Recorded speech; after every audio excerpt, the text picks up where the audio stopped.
All right, you guys, make sure it's running here. This is page 14, and I'm going to try to do a little bit of everything on here. We have already talked a lot about parallel and perpendicular lines, at least parallel lines we've discussed on another page. And perpendicular lines, solving for perpendicular lines, are equations that are perpendicular to a line through a point.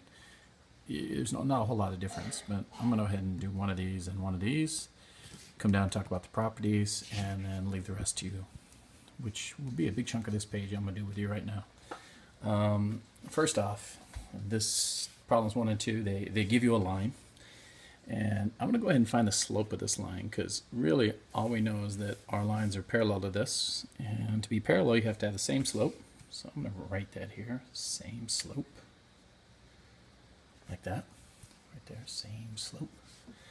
And I'm going to go count my rise. Let's find 2 points it goes through. I'm pretty sure it goes right there through that point, and at the very least through this point right here. So it looks like down 2. My rise is down 2. My run is over 3. So this line has a slope of down 2. That's rise. Run of 3, negative 2/3. So what does it tell us to do? Study the graph, enhance the following equation. Write an equation that's perpendicular to this line. So now we got perpendicular, right? And it goes through this, and parallel, and it goes through this. I'm actually going to do this one right here, and we're going to talk about perpendicular down here. So I'm going to start problem 1. So parallel, that means our slope's the same. Our slope here is negative 2/3, and we go through 0, 2. So I'm going to go up to 0, 2, which is right here. That's my y-intercept. And I've got a slope of down 2, 1, 2, and over 3. Let's do another point. Down 2 and over 1, 2, 3, just like that. And if I connect these, and it's kind of freehanding it, you'll notice that those lines are in parallel, and I can see the equation. Well, if I write the form, y equals mx plus b, my slope, y equals mx plus b. My slope is negative 2/3, so negative 2/3 x. And my y-intercept's 2, so I'm going to say plus 2. And I'll let you kind of take a look at it. I'll zoom in so it's easy to see. And we're done with that. I'm going to go ahead and come down here and do one of the perpendiculars. I think I'm going to choose 6 right here. And in order to find out the slope of the line that we're perpendicular to, so we're perpendicular to this line right here through this, I'm going to have to solve this for y. So I subtract 5x, so I've got negative 3y equals negative 5x plus 7. And then I'm going to divide by negative 3 here, and we'll show that step, negative 3, negative 3. And I've got y equals positive 5/3 x minus 7/3. And all we really want out of this equation, we want that piece of it. We want to know that this line has a slope of 5/3. That means our line has a slope that is opposite. So this is a positive and ours a negative. Reciprocal, reflippable. So we're going to flip that over. Our line has, instead of positive 5/3, negative 3/5. All right. So once you get this, you have a slope and a point. We use point slope. Y equals, oh, you know what? Let's go with slope intercept. Let's go to slope, point slope.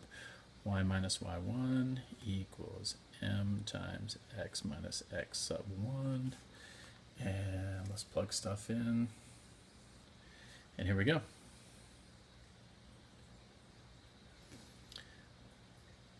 We got our y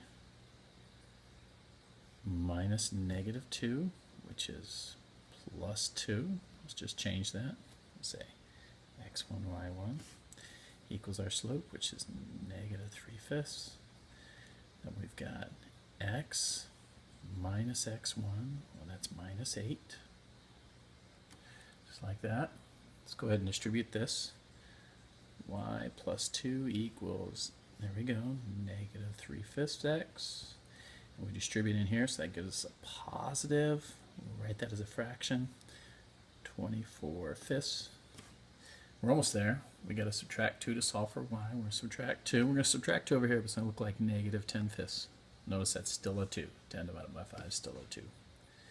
And our equation here is y equals negative 3/5 x. Hey, buddy.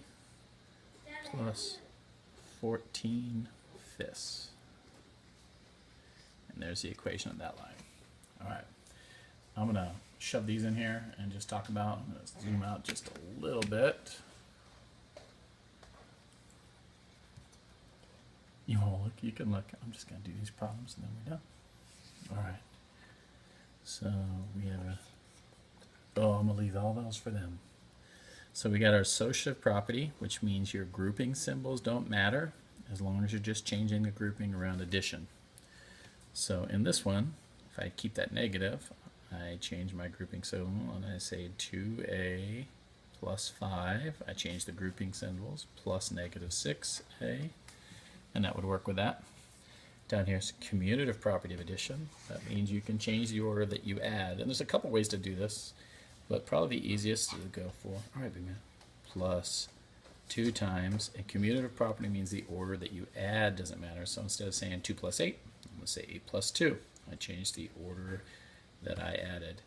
There should actually be another parenthesis here and in the original problem. So I'm going to go ahead and add them. Distributive property. Over addition, and this is actually already distributed, so that's a little different. So we're going to use the distributive property backwards. We're going to use it to factor and pull it out. There's a 10 here and a 10 here, so we're going to bring the 10 on the outside, and we'll say 4 plus 7, like that. Notice if I distribute this back in, that's 10 times 4 over here, 10 times 7 over here. Associative property of multiplication, again, associative property just means you're changing the parentheses. So instead of having the 5 and the 4, let's go ahead and put the 4 and the 5 in the parentheses. This is once again commutative property of multiplication. So there's a couple ways to do this.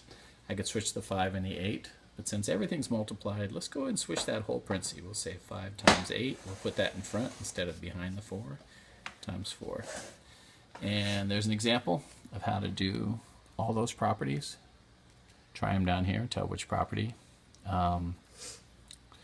There's identity properties. You might have to look some of these up.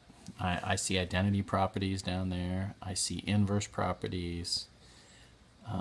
That's actually it. So if you look up identity properties and inverse properties, ooh, there's a zero property down there too. So identity, inverse, and zero properties. You can look at your notes, but I can't really do this without showing you how to do every problem. So check those 3 out. Zero property, identity property, inverse property. It's the end of page 14, you guys. Is it the kids when Son, I gotta turn this off.